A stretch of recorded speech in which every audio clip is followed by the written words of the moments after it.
Bismillahirrahmanirrahim. Assalamualaikum warahmatullahi wabarakatuh. Alhamdulillahirabbil alamin wa bihi nasta'in ala umuri dunya waddin. Asyhadu an la ilaha illallah wahdahu la syarikalah wa asyhadu anna Muhammadan abduhu wa rasuluh. Ikhwatal Islam, para pendengar rahimani rahimakumullah, sahabat hidayah yang dirahmati dan diberkahi Allah Subhanahu wa taala. Jazakumullah khairan, masih bersama kami. Saat ini kita berada di pukul 17 lewat 13 menit waktu Indonesia Barat. Alhamdulillah, kita bersyukur dengan nikmat dan kemudahan dari Allah Subhanahu wa taala. Karenanya kita kembali dimudahkan Allah Subhanahu wa taala untuk kembali bersua di udara di gelombang 103,4 FM Radio Hidayah. Semoga kebersamaan kita senantiasa diberkahi Allah Subhanahu wa taala, dan dari setiap aktivitas kita semoga juga dalam apa juga Allah Subhanahu wa taala, amin ya rabbal alamin. Salam dan salam kepada kita Muhammad sallallahu alaihi wasallam. Allahumma shalli ala Muhammad wa ala ali Muhammad, kepada keluarga beliau, sahabat beliau, dan orang-orang yang mengikuti sunnah-sunnah beliau hingga yaumil qiyamah. Ikhwatal Islam, sore ini sebagaimana agenda kita biasanya, kita akan dengarkan kajian secara langsung bersama guru kita Ustaz Abu Hatim Sigit Al-Siyafiyadallahu taala. Kajian dalam pembahasan Kitab Tauhid dari karya dari Syekh Muhammad Abdul Wahhab At-Tamimi rahimahullahu taala, yang kita terhubung bersama Ustaz melalui Zoom dari kediaman Ustaz dari kota Madinah, Saudi Arabia.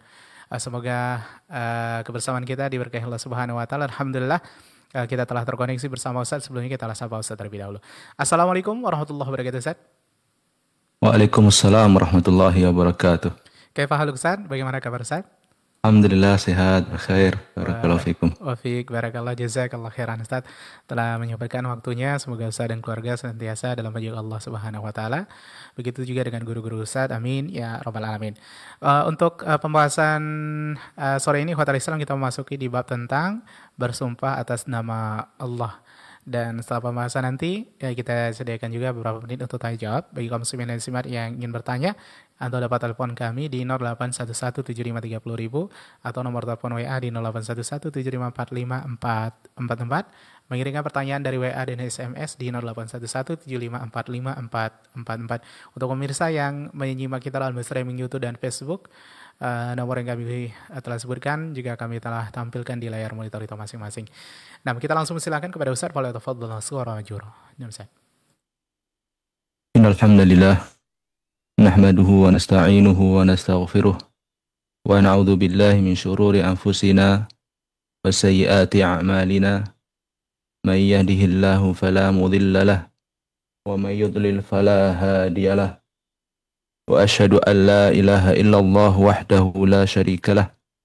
Wa asyhadu anna Muhammadan abduhu wa rasuluh. Sallallahu alaihi wa ala alihi wa sahbihi ajma'in. Amma ba'd. Ikhwan fiddin rahimani wa rahimakumullah.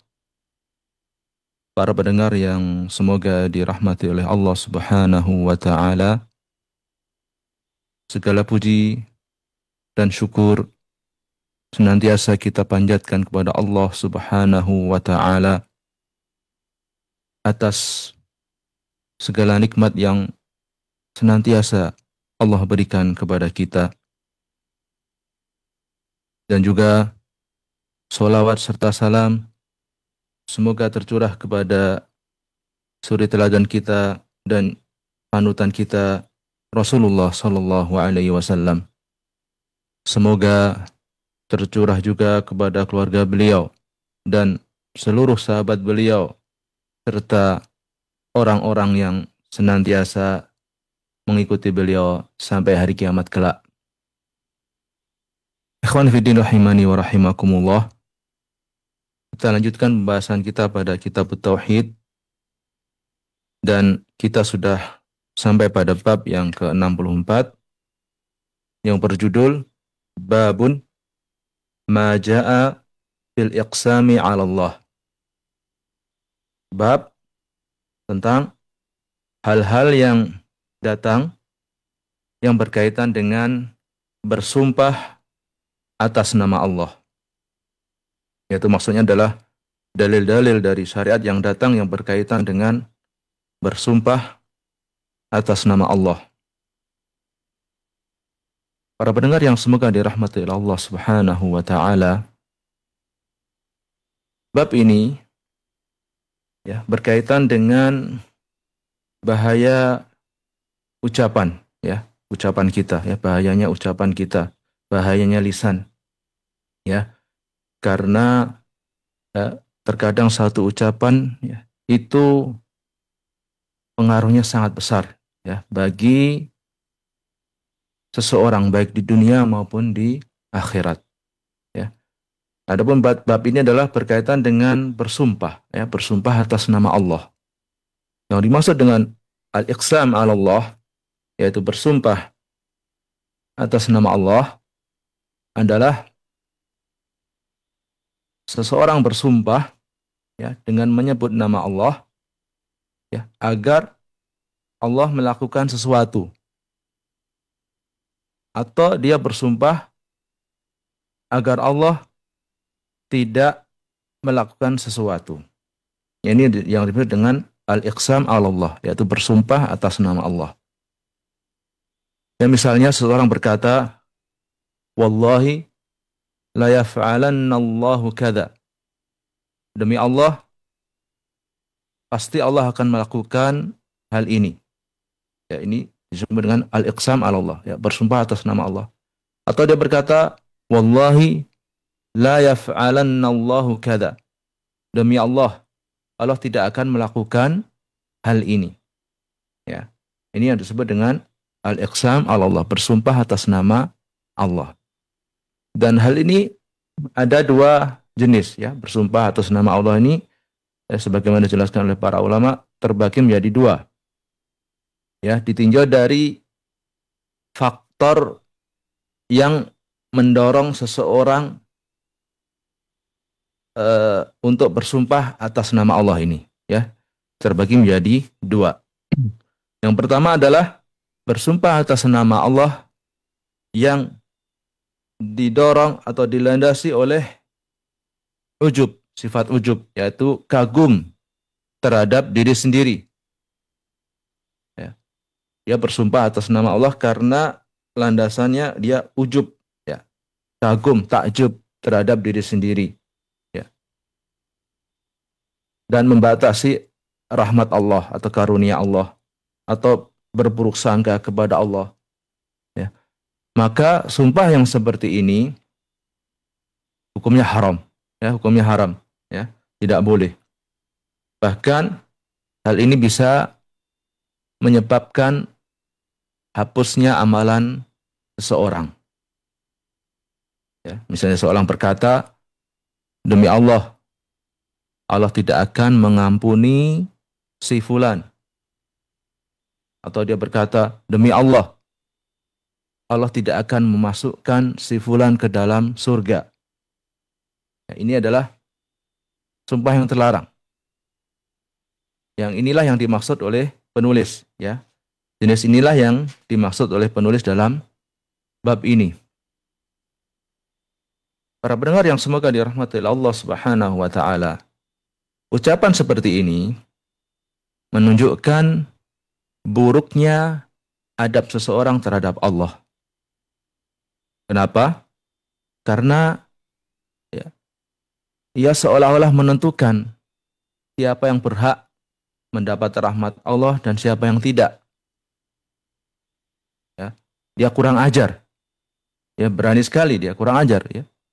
Dari mana dia tahu bahwasanya si fulan pasti tidak akan diampuni oleh Allah? Dari mana dia tahu bahwasanya si fulan pasti tidak akan masuk surga?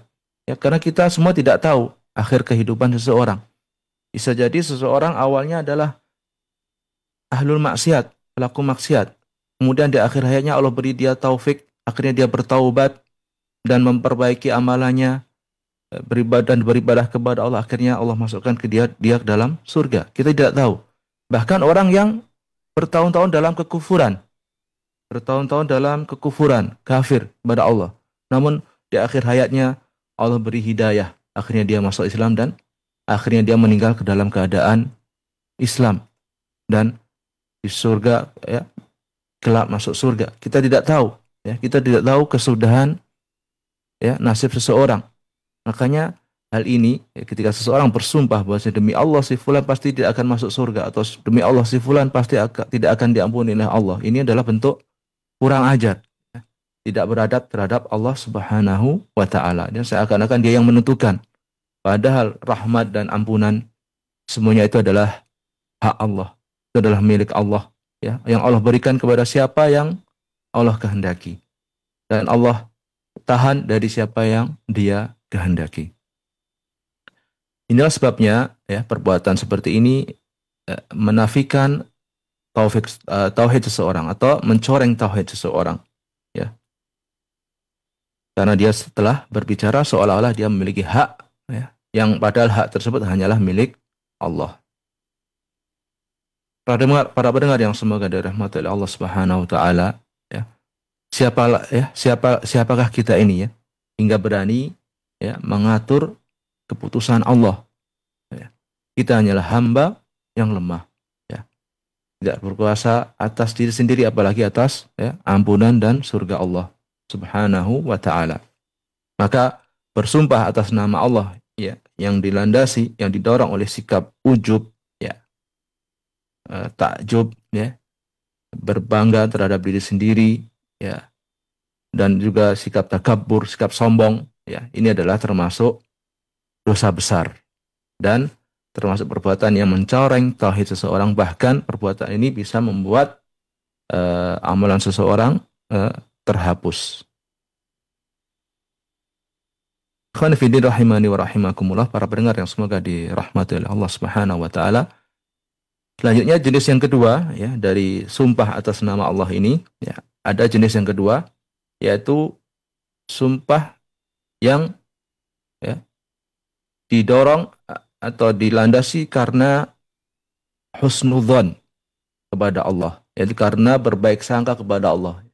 Jadi seseorang bersumpah atas nama Allah karena kuatnya rojak dia kepada Allah, ya, kuatnya harapan dia kepada Allah, dan karena kuatnya berbaik sangka dia terhadap Allah, ya, karena kuatnya iman dia terhadap Allah dan keyakinan dia terhadap Allah dan kuatnya tawakal dia kepada Allah, ya. Dia bersumpah atas nama Allah karena didorong, dilandasi oleh hal-hal ini, ya. Maka jenis kedua ini hukumnya diperbolehkan, ya, hukumnya diperbolehkan, ya. Bahkan Rasulullah SAW bersabda, "Rubba ash'atha aghbar dhu timrain madfu'in bil abwab law aqsama 'ala Allah la abarrah." Ya. Rasulullah menyebutkan, ya, betapa banyak, ya, orang yang rambutnya kusut, ya, ash'atha aghbar, rambutnya kusut berdebu, dhi timrain, memakai dua pakaian yang lusuh, madfu'un bil abwab, ya, kalau dia mengetok pintu atau tidak dia ditolak, ya, kalau dia ingin bertamu ditolak, ya, karena orang ini tidak dianggap, ya, di tengah-tengah manusia, dianggap orang-orang yang lemah, orang-orang biasa yang tidak memiliki kedudukan, ya, mau bertamu itu ditolak, ya. Lau aqsama 'ala Allah la abarrah, ya. Rasulullah mengatakan jika orang ini, ya, ada orang yang sepanjang ini, ya, jika dia bersumpah kepada Allah, niscaya Allah akan mengabulkannya. Jadi ada seseorang yang kayak gini, ada orang, ya, hamba-hamba Allah, ya, ini termasuk wali-wali Allah, ya, orang-orang yang kuat imannya, ya, dia di tengah manusia, ya, tidak memiliki kedudukan, ya, tidak dipandang, ya, namun dia di sisi Allah adalah termasuk orang yang memiliki kedudukan yang tinggi, ya, dia, ya, imannya kuat, ya, ibadahnya bagus, tawakalnya bagus, ya, hubungan dia dengan Allah bagus, ya. Walaupun orang-orang tidak mengetahui hal tersebut, orang-orang melihatnya dia orang biasa-biasa aja, bahkan orang tidak dianggap di tengah-tengah manusia. Namun apa kata Allah? Jika dia bersumpah atas nama Allah, niscaya Allah akan mengabulkan sumpahnya, ya. Ini adalah kedudukan yang tinggi, ya. Ada orang yang semacam ini. Nanti kita akan sebutkan contohnya, ya, orang yang semacam ini. Dan sumpah yang jenis kedua ini, ya, yang muncul dari husnudzon, ya, sikap, ya, berbaik sangka kepada Allah dan kuatnya rojak dia, yaitu harapan dia kepada Allah, kuatnya tawakal dia kepada Allah, kuatnya keyakinan dia kepada Allah, ya, ini hukumnya tidak mengapa sebagaimana dalam, ya, hadis ini, ya. Dan salah satu contoh, ya, ya, dari sumpah yang seperti ini, ya, sumpah jenis kedua ini adalah kisahnya Anas bin Nadhr. Ya, Anas bin Nadhr ini adalah pamannya dari Anas bin Malik. Ya, dia adalah sahabat Rasulullah SAW. Ya, kisahnya berkaitan dengan Ar-Rubayyi binti Nadhr. Ar-Rubayyi yaitu saudarinya Anas bin Nadhr. Ya, Rubayyi, ya, dikisahkan bahwasanya Ar-Rubayyi, ya, suatu ketika pernah mematahkan gigi salah seorang gadis dari kalangan Ansor. Maka, ya, mereka mengadu kepada Nabi SAW dan Rasulullah memutuskan bahwasanya agar dilakukan qisas, ya, gigi dibalas dengan gigi. Ya, dia mematahkan gigi seorang, maka gigi dia harus juga dipatahkan. Ya, ini qisas. Ya, pada sebelumnya keluarga Rubayyi ini telah meminta mereka, ya, kurban agar mengadakan sulh, yaitu berdamai, ya, berdamai, ya, dengan membayar diat, ya, diat gigi, ya, diatnya gigi, satu gigi itu sepadan dengan 5 ekor unta, ya, ya, intinya berharap agar tidak diqisas, tidak dibalas dengan dipatahkan gigi Rubayyi, namun diganti dengan membayar diat. Namun keluarga korban, yakni dari pihak Ansor ini, tidak mau, menolak. Dia tidak mau dibayar diat. Ya, dia tidak mau menerima diat, namun harus diqisas, ya, dibayar. Di gigi dibalas dengan gigi. Ya, ya. Akhirnya mengadu kepada Rasulullah Shallallahu Alaihi Wasallam. Ya. Dan Rasulullah memutuskan mengatakan kepada Anas bin Nadhr, Kitab Allahi al-Qisas. Ya. Wahai Anas, kitab Allah, yaitu Allah telah menetapkan dalam kitabnya dengan adanya qisas, ya, gigi dibalas dengan gigi. Maka Anas bin Nadhr berkata, Wallahi la tuksar thaniyatur rubai, la tuksar thaniyatur rubai. Ya, Anas bin Nadhr mengatakan, demi Allah, gigi Rubayyi, ya, Rubayyi tidak akan dipatahkan. Ya, dia bersumpah, demi Allah, wallahi la tuksar thaniyatur Rubayyi. Demi Allah tidak akan dipatahkan gigi dari Rubayyi, ya, saudarinya ini. Dan Anas ketika mengucapkan ini, ya, dilandasi dengan rasa harap kepada Allah, ya, husnudzan kepada Allah, bahwasanya pasti Allah akan memberikan jalan keluar, pasti Allah akan, ya, memberikan taufik kepada keluarga korban agar menerima diat dan tidak meminta diqisas. Namun benarlah apa yang menjadi persangkaan Anas ini, ya, Anas bin Nadhr ini, ya. Maka akhirnya setelah hal itu, ya, tidak lama setelah itu, ya, Allah keluarga korban pun akhirnya memaafkan dan mau menerima diat, ya, ganti rugi, ya. Maka setelah itu Rasulullah mengatakan, Inna min ibadillah man law aqsama 'ala Allah la abarrah. Ya. Sesungguhnya di antara hamba-hamba Allah, ya, ada yang jika dia bersumpah atas nama Allah, niscaya Allah akan mengabulkannya. Ya, inna min ibadillah man law aqsama 'ala Allah la abarrah. Sesungguhnya di antara hamba-hamba Allah ada yang jika dia bersumpah atas nama Allah, niscaya Allah akan mengabulkannya. Ya, contohnya adalah Anas bin Nadhr ini, ya, dia bersumpah, ya, atas nama Allah dan Allah kabulkan sumpahnya. Akhirnya gigi Rubayyi tidak diqisas, tidak dipatahkan, namun cukup mereka membayar diat, ganti rugi, ya. Hal ini menunjukkan bahwasanya ini menunjukkan, ya, sumpahnya Anas bin Nadhr ini, ya, menunjukkan kuatnya harapan dia, ya, baik sangkanya dia kepada Allah dan kuatnya keimanan dia kepada Allah, ya. Dan dia adalah Anas bin Nadhr ini adalah termasuk sahabat yang spesial, ya. Dia gugur di perang Uhud. Dan sebelum perang Uhud ya disebutkan bahwasanya dia mengatakan bahwasanya dia mencium bau surga di balik gunung Uhud ya ketika mau berangkat ke perang Uhud ini.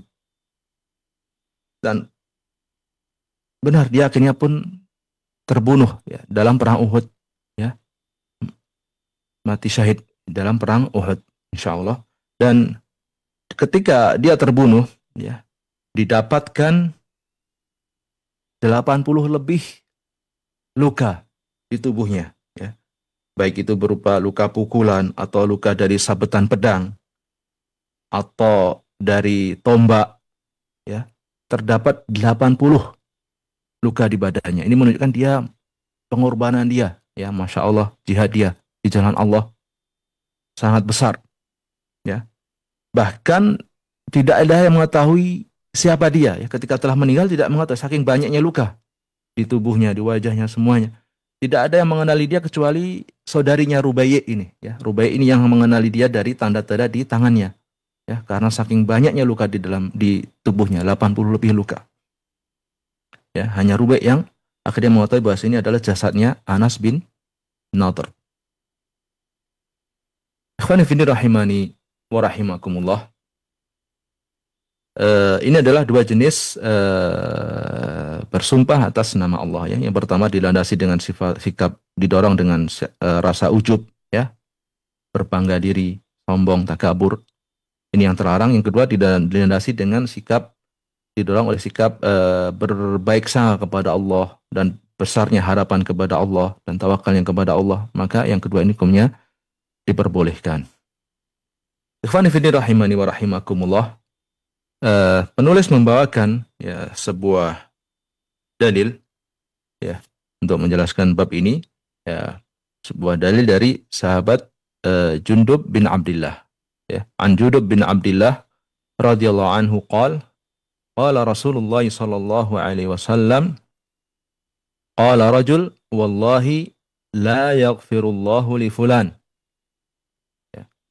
Dari Jundub bin Abdullah bahwasanya Rasulullah sallallahu alaihi wasallam bersabda, qala rajul, ada seseorang laki-laki berkata, wallahi la yaghfirullahu li fulan, demi Allah Allah tidak akan mengampuni si fulan. Faqala Allah azza wa jal, maka Allah mengatakan, man dzal ladzi yata'alla alayya alla aghfira li fulan, inni qad ghafartu lahu wa ahbattu amalak. Rawahu Muslim. Ya. Maka Allah berkata, siapa yang bersumpah atas namaku bahwasanya aku tidak akan mengampuni si fulan, sungguh aku telah mengampuninya dan aku telah menghapuskan amalanmu. Ya, hadis ini diriwayatkan oleh Imam Muslim.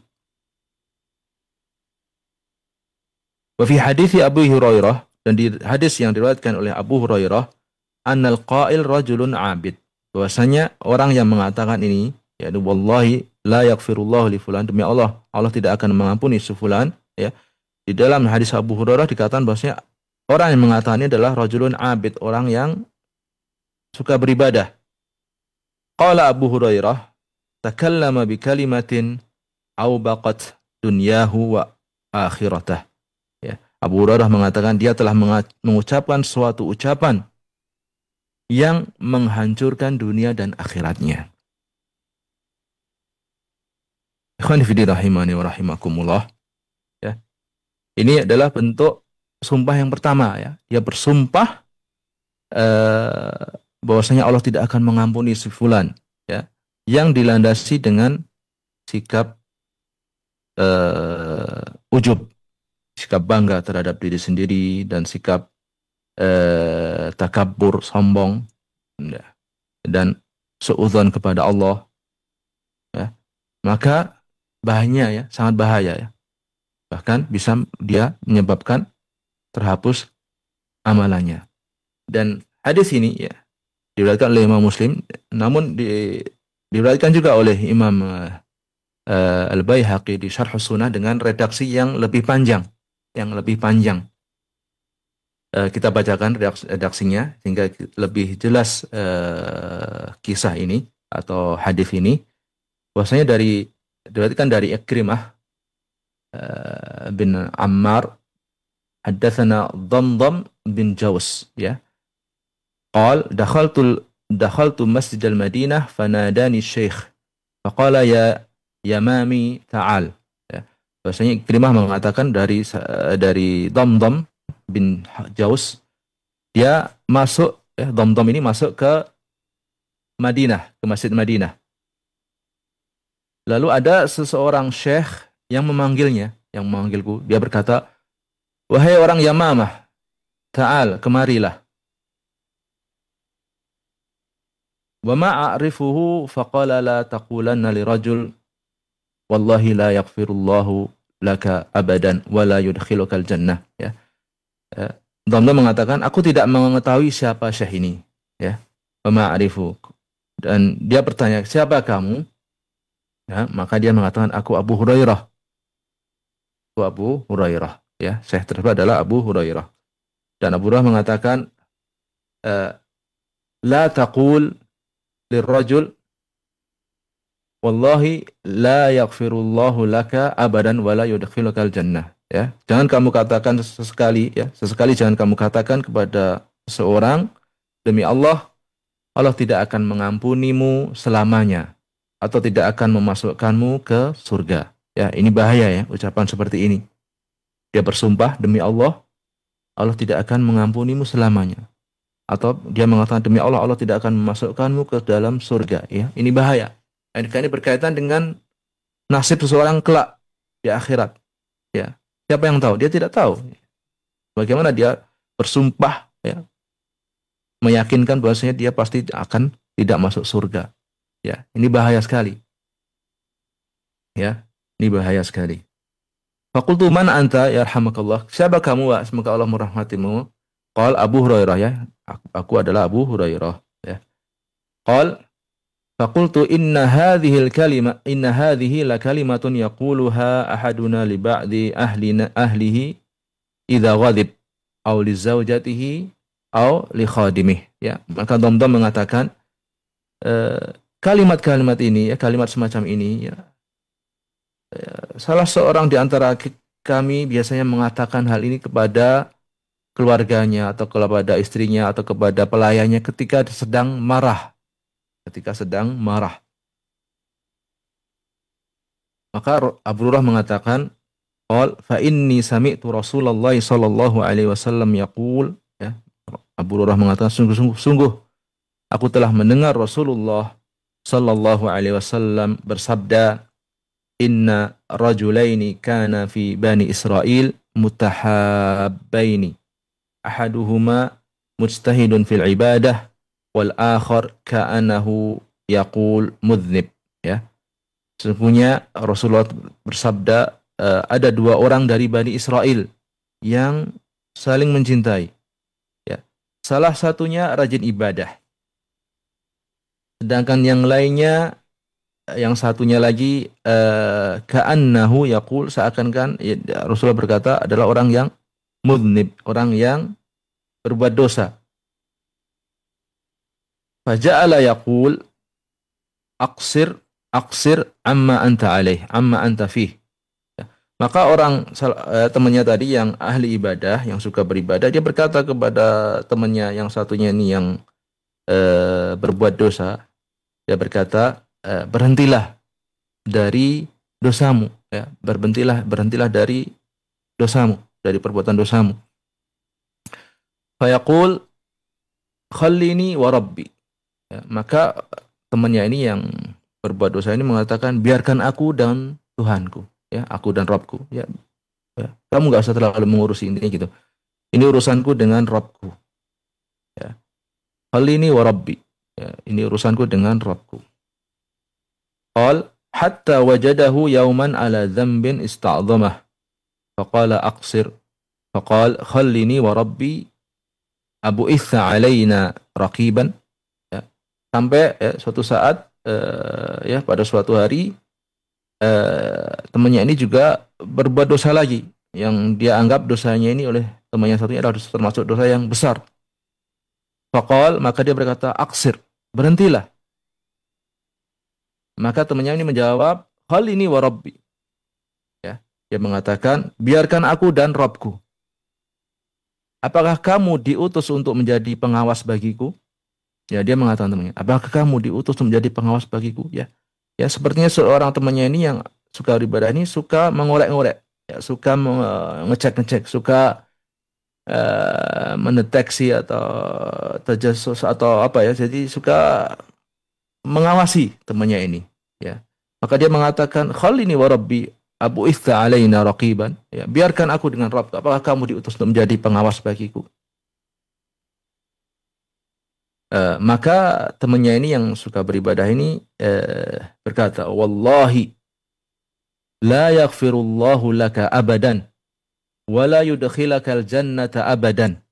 Ya, temannya ini yang suka beribadah ini berkata, demi Allah, Allah tidak akan mengampuni selama-lamanya. Ya, Allah tidak akan mengampuni selama-lamanya. Dan Allah tidak akan memasukkanmu ke dalam surga. Ya, ini bahaya. Ucapan seperti ini bahaya. Ya, menghukumi seseorang bahwasanya tidak akan diampuni Allah, bahkan tidak akan dimasukkan ke dalam surga.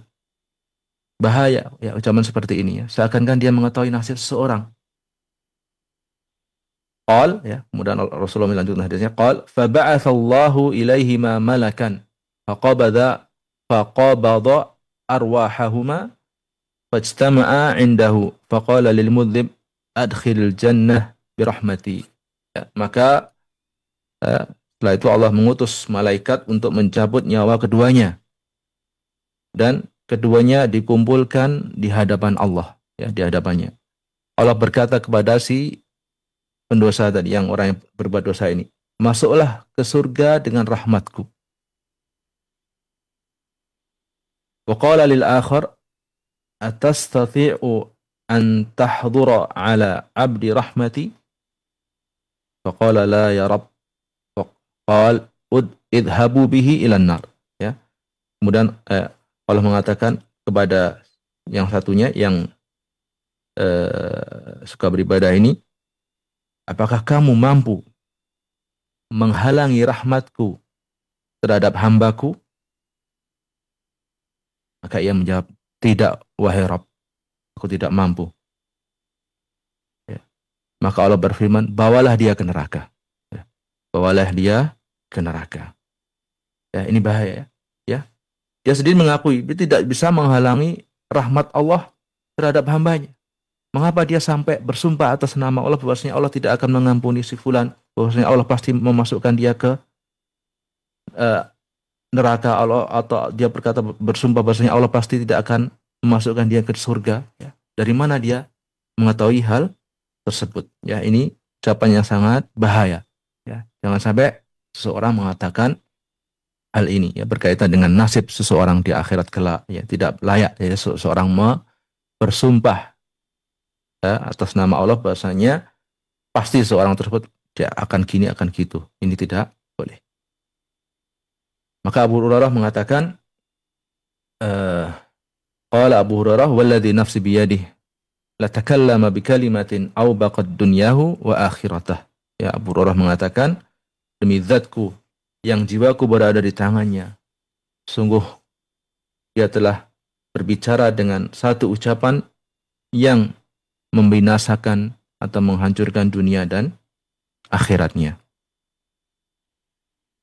Ikhwani fi din rahimani wa rahimakumullah, ya. Inilah ya bahayanya lisan, ya, pelajaran yang penting yang bisa kita ambil, ya, pentingnya kita menjaga ucapan kita, ya, agar jangan sampai yang keluar dari lisan kita ini merupakan bencana bagi kita, ya, yang bisa menghapus amalan-amalan kita, ya, kita jaga, ya, jangan sampai ya kita mengucapkan ucapan-ucapan yang terlarang dalam agama ini. Qani fi rahimani wa rahimakumullah.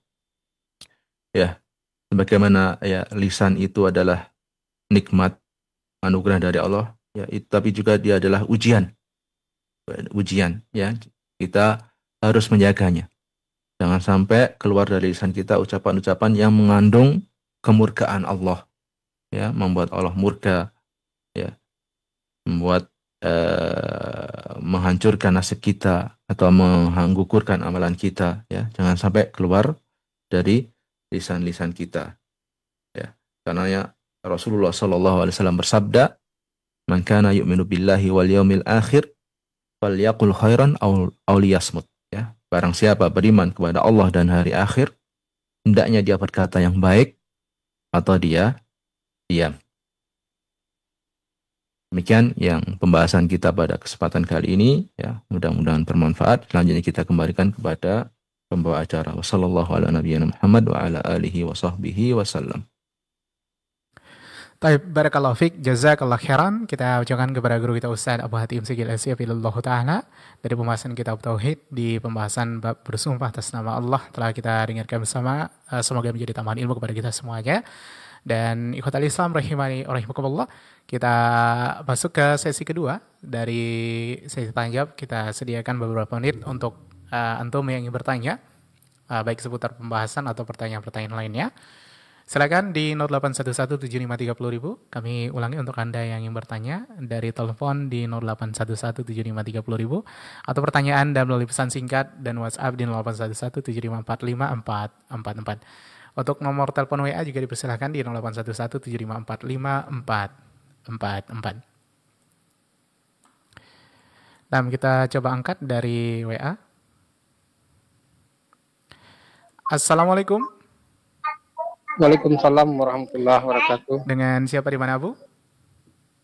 Dengan hamba Allah Pendaru, Ustaz. Nah, silakan, Abu. Ini Ustaz, apakah itu pertanda kucing berkelahi di tempat usaha kita tengah malam? Apa itu pertanda buruk atau tempat usaha kita diguna-guna orang atau kena sihir? Terus kalau kita ngasih air garam dengan baca-bacaan itu, apa bisa untuk penangkal untuk sihir itu atau gimana tuh Ustaz?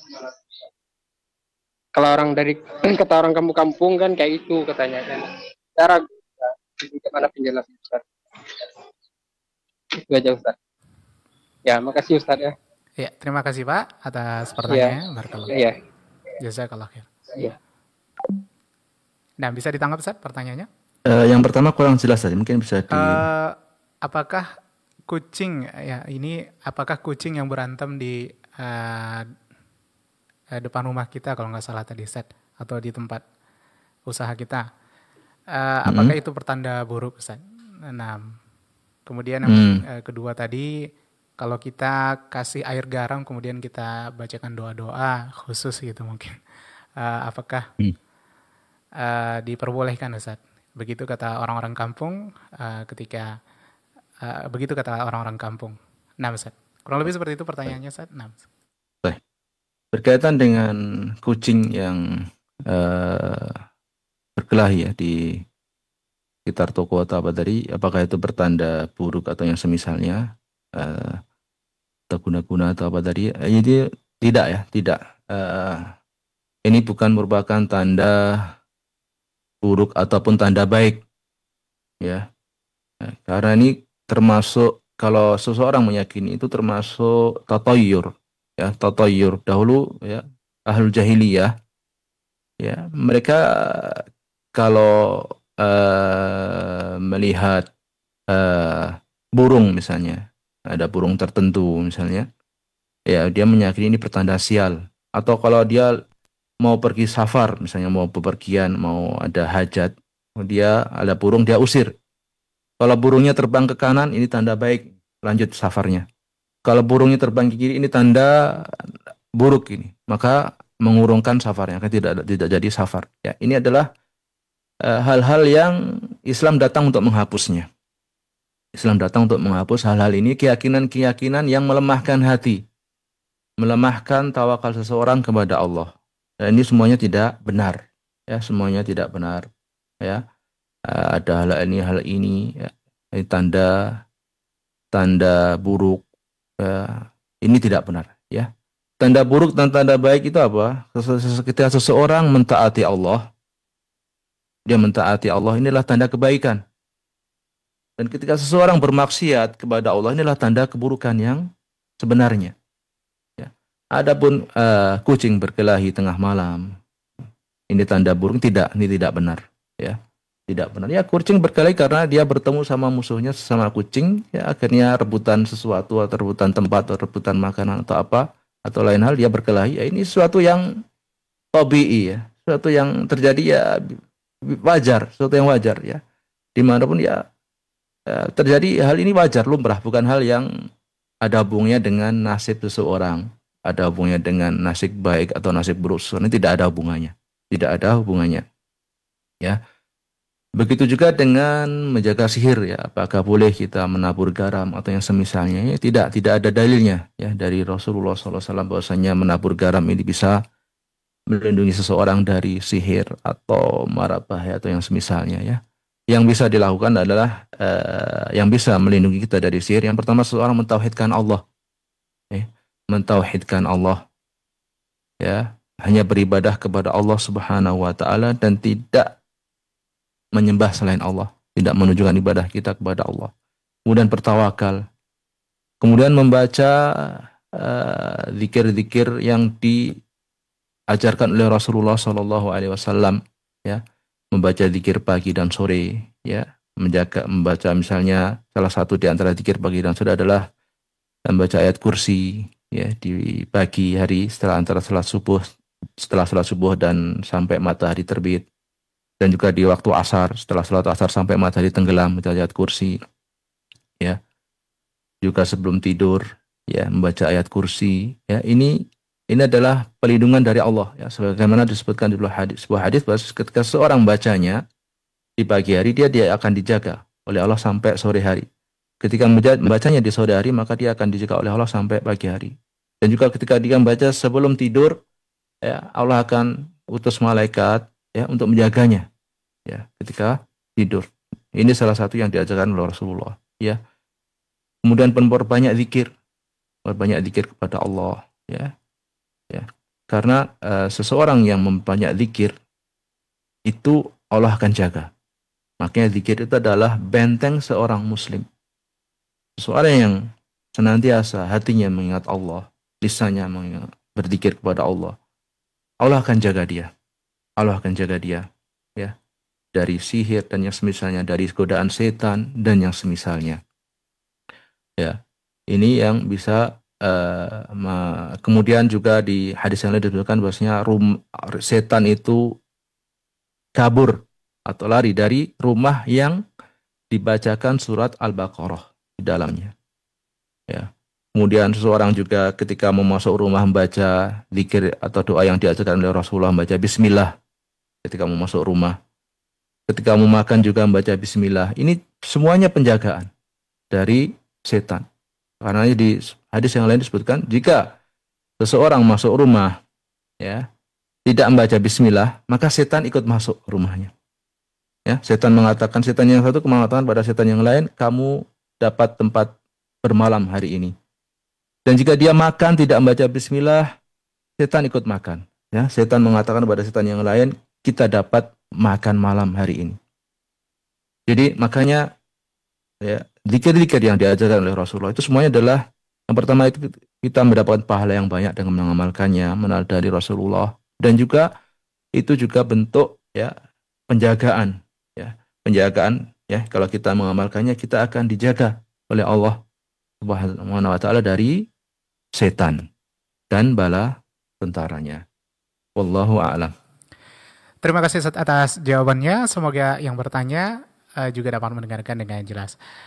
Nah, untuk pertanyaan selanjutnya masih dari telepon di 08117530.000 atau nomor telepon WA di 0811754544. Untuk pesan singkat dan WhatsApp di 0811754544 di nomor yang sama. Kita coba angkat dari telepon WA. Kembali. Assalamualaikum. Waalaikumsalam, Abu. Dengan siapa di mana Ibu? Dengan dengar setiap Pekanbaru. Nah, silakan Ibu pertanyaannya. Assalamualaikum, Ustaz. Waalaikumsalam warahmatullahi. Yang saya tanyakan, Ustaz, sejadah yang tidak dipakai, Ustaz, ya buruk, boleh dijadikan lap kaki, Ustaz? Terima kasih Ustaz. Itu aja Ustaz. Assalamualaikum warahmatullahi wabarakatuh. Waalaikumsalam warahmatullahi wabarakatuh. Baik, sajadah yang sudah nggak dipakai ya akan boleh jadikan lap kaki. Selama itu sekedar kain ya, sajadah tidak ada tidak ada karena sebagian sajadah ya ada yang di situ ada gambar Masjidil Haram misalnya. Walaupun ini sebenarnya juga nggak boleh ya. Sajadah ada gambar Masjidil Haram atau tidak boleh ya. Kalaupun misalnya ada sajadah yang bergambar ini tidak boleh dijadikan lap kaki ya. Karena itu termasuk khawatirnya termasuk pelecehan ya. Kalau ada gambar Masjidil Haram atau Masjid Nabawi ya. Atau gambar masjid ya. Sebaiknya dihindari ya. Kalau sekedar dia tidak ada gambar-gambar tersebut ya, sekedar kain kemudian sudah dipakai sudah tidak dipakai lagi, maka insya Allah tidak apa-apa digunakan untuk hal-hal yang mubah ya, salah satunya untuk lap kaki atau yang semisalnya. Wallahu a'lam. Terima kasih atas jawabannya. Semoga yang bertanya juga dapat mendengarkan dengan jelas. Untuk pertanyaan selanjutnya, silakan bagi kaum muslimin dan muslimat, 1 atau 2 pertanyaan lagi. Barangkali kita masih ada waktu. Kita persilakan di 811-7530.000 atau nomor telepon WA di 811-7545-444. Untuk pertanyaan selanjutnya, kalau tidak ada telepon, kita angkat satu pertanyaan terakhir dari WA di sini Ustaz. Assalamualaikum warahmatullahi wabarakatuh, dari hamba Allah, izin bertanya Ustaz. Wabarakatuh. Nah, Lebaran tahun lalu, suami dan kakak dari suami pulang kampung ke rumah mertua. Namun setelah di sana kakak dari suami mau ziarah ke makam para wali dan ada ustadz yang membimbingnya. Beliau sempat mengajak kami untuk ziarah, namun kami menolak. Tapi saya tidak berani menasehati karena baru ketemu juga dengan beliau, khawatir beliau marah dan saya juga tidak pandai berbicara. Yang ingin saya tanyakan Ustaz, apakah perbuatan saya dan suami ini salah Ustaz? Nah Ustaz. Jadi suaminya dan dia nggak ikut gitu ya maksudnya?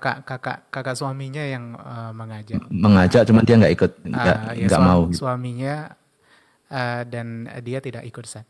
Namun tidak berani menasehati Ustaz. Apakah salah tindakan mereka? Nah Ustaz. Ya. Dilihat ya ziarah ini ya. Karena tergantung ya apakah dia dijadikan ziarah ini sebagai ritual ya, karena sebagian masyarakat kita ada menjadikan ritual tiap Lebaran itu harus ziarah kubur. Harus ziarah kubur ke orang tua atau nenek kakek yang telah meninggal. Ya, ini adalah termasuk ritual yang tidak ada landasannya ya, tidak ada dalilnya bahwasanya setiap Lebaran kita harus ziarah kubur ke keluarga yang telah meninggal. Ini tidak ada, setahu saya tidak ada dalilnya yang menunjukkan hal ini. Adapun ziarah kubur secara umum ya, maka ini hukumnya diperbolehkan ya, tidak dikaitkan dengan momen-momen tertentu ya. Seseorang ziarah kubur ya tujuannya dalam rangka mengingat akhirat, maka ini hukumnya diperbolehkan. Rasulullah SAW bersabda, zurul kubur fa innahu tudzakirukumul akhirah ya. Ziarahlah kubur karena sesungguhnya itu mengingatkan kalian kepada akhirat ya. Jadi hukum asalnya sekedar ziarah kubur itu tidak apa-apa untuk mengingat akhirat ya. Untuk kita sebagai penziarah untuk mengingat akhirat, mengingat kematian, untuk melunakkan hati, melembutkan hati, ingat akhirat, dan juga untuk mendoakan orang yang kita ziarahi ya agar Allah mengampuni dia. Ini memberikan manfaat kepada orang yang kita ziarahi ya. Ini tidak mengapa kalau dengan tujuan seperti ini dan tidak dijadikan ritual-ritual tentu dalam momen tertentu. Ya, adapun jika itu sebuah ritual, ya, ritual ibadah yang dianggap sebagai ibadah khusus ya tertentu ya, yang misalnya tiap Lebaran atau tiap apa momen tertentu ya, tiap Jumat Kliwon misalnya, atau Jumat lagi, atau apa misalnya, dia harus ziarah kubur, ini dianggap ini sebagai ibadah, ini tidak boleh dilakukan. Kalau hal semacam ini tidak boleh dilakukan. Begitu juga dengan jika ada orang ziarah wali ke makam wali fulan, wali tertentu, dan jika yang kita dapati di negeri kita ya sebagian berisi khurafat dan yang semisalnya ya. Jika ini safar ya, jika ziarah kubur tersebut safar ya, termasuk mengadakan safar perjalanan yang jauh ya sekitar 80-an kilo atau semisalnya, maka hukumnya terlarang, tidak boleh ya. Karena Rasulullah mengatakan la tushaddu rihal illa ila thalathati masajid. Ya. Tidak boleh ya dikencangkan rihal yaitu pelana unta, maksudnya tidak boleh kita mengadakan safar dalam menuju tempat tertentu dalam rangka ibadah ya, kecuali ketiga masjid, yaitu Masjidil Haram, wa Masjidil Hadza, wa Masjidil Aqsa. Ya, kecuali ke Masjidil Haram atau Masjid Nabawi atau Masjidil Aqsa, ini diperbolehkan ya. Intinya hadis ini menunjukkan seseorang tidak boleh menuju tempat tertentu dalam rangka ibadah ya. Tempat tersebut dituju karena tempatnya ya untuk beribadah ya. Kecuali 3 masjid ini. Ya, kecuali 3 masjid ini. Adapun selain itu tidak boleh ya. Seorang berziarah kubur misalnya ke makam wali fulan, dia jauh tempatnya. Dia menuju kubur tersebut ya dengan bersafar ya, perjalanannya jauh. Tujuan dia adalah tempatnya tersebut, kuburan tersebut ya, untuk beribadah misalnya. Walaupun ziarahnya misalnya syar'i ya. Ziarahnya syar'i, hanya sekedar untuk mengingat akhirat dan mendoakan penghuni kubur tersebut. Tidak ada ritual-ritual yang lain yang bid'ah misalnya, tidak juga ada kesyirikan misalnya. Namun ini jika dilakukan dengan safar, maka hukumnya juga tidak boleh ya, tidak boleh ya, tidak boleh. Adapun jika tidak safar, maka kita lihat termasuk ritual ibadah tertentu enggak ini, takutnya dia nanti terjatuh pada perbuatan bid'ah ya. Adapun suaminya tadi dan juga ibu yang bertanya, kalau dia bisa menasihati kakaknya ya, disampaikan dengan baik ya, sampaikan dengan baik, dengan berusaha dengan kata-kata yang lemah lembut ya. Ya, itu yang seharusnya dilakukan ya, diingatkan ya, karena kewajiban kita sesama muslim untuk saling menasihati, terutama dikhawatirkan jika dia terjatuh pada perbuatan syirik ya, takutnya ziarah kuburnya ini mengandung perbuatan syirik, maka hendaknya dia nasihati, apalagi adalah kakaknya atau kakak ipar ya, adalah orang-orang terdekat yang harusnya kita nasihati, khawatirnya terjatuh pada perbuatan syirik ya, syirikan, yang perbuatan syirik ini jika pelakunya tidak bertobat sampai meninggal dunia, maka Allah tidak akan mengampuni dosa kesyirikan ya. Bisa mungkin dia beri masukan, beri nasihat ya. Kalau dia tidak mampu, mungkin bisa dikirim ceramah ustadz yang tentang berkaitan dengan ziarah kubur ya, atau artikel kirim ya. Berusaha semampunya ya, karena kewajiban kita untuk berdakwah itu semampu kita ya. Namun kita tetap saling menasihati sesama muslim. Wallahu a'lam. Demikian jazakallah khairan Ustaz atas jawabannya. Semoga yang bertanya juga dapat mendengarkan dengan jelas. Nah, tanpa terasa ikhwatal Islam rahimakumullah, kita telah di penghujung kebersamaan kita dan waktu salat maghrib juga telah tiba. Dan Fanjidan untuk pertanyaan yang belum terajukan karena keterbatasan waktu juga membatasi kita. Semoga di pertemuan selanjutnya untuk diberikan kemudahan dalam bertanya. Izin menutup Ustaz, demikian. Jazakallah khairan. Semoga di pertemuan selanjutnya kita diberikan kemudahan untuk kembali mendengarkan lanjutan pembahasan kitab ini. Barakallahu fikum wa jazakumullah khairan atas kebersamaannya. Assalamualaikum warahmatullahi wabarakatuh.